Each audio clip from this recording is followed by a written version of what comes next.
ये कार्तिक महीना चल रहा है, बड़ा दिव्य है, बड़ा ही दिव्य और श्री कृष्ण को प्रिय लगने वाला महीना है ये कार्तिक का महीना। इसलिए आप लोग समझ नहीं पा रहे हैं, शायद छत्तीसगढ़ में इसका क्या महत्व है मुझे नहीं पता, पर हमारे वृंदावन में तो कार्तिक महीने का बड़ा महत्व, बहुत ज्यादा। कहते हैं कार्तिक महीने में अगर कोई पूरे महीने भर नियम से, विधान से इस व्रत को करे, साधना करे, कृष्ण की उपासना करे, तो जो वो चाहते हैं उन्हें वो प्राप्त हो जाता है, जो चाहते हैं वो प्राप्त हो जाता है। स्नान होता है 3:30 से 4 बजे के बीच में, यह है कार्तिक का स्नान।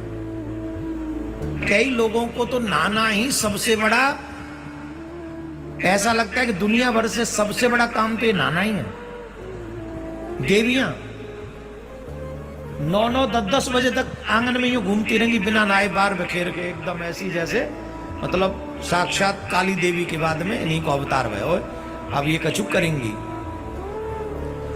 जितनी देर आप स्नान में विलंब करते हो उतनी देर आप अशुद्ध अवस्था में रहते हो, और अशुद्ध अवस्था में बनाई हुई चाय, अशुद्ध अवस्था में बनाया हुआ भोजन जो भी ग्रहण करेगा उसकी बुद्धि नष्ट होगी, भ्रष्ट होगी, कोई रोक नहीं सकता। सोया हुआ व्यक्ति, हमारे यहाँ ये नियम है कि सो तो स्नान करो, है कि नहीं? क्यों?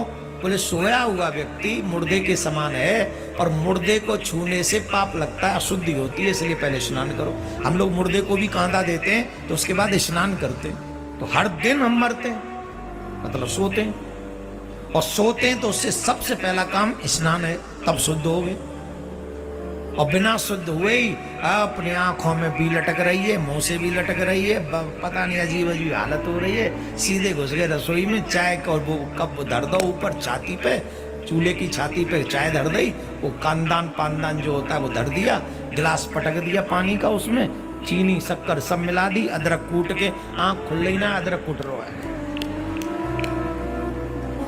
कुट गो अदरक, ये अदरक ना कुट रो, ये तुम्हारा भाग्य कुट रो है, जई में अदरक में कूटे जा, कूटे जा, कूटे जा, ले ले और कूट दे, कुट गो भाग्य, कुट गो, और चाय में मिलके गरम है गो भाग्य। अब सियावर रामचंद्र की जय, जो जो पीवे गो बा को तो है गो कल्याण। फिर कहते काम नहीं चल रहा है और पी ले चाय अदरक वाली।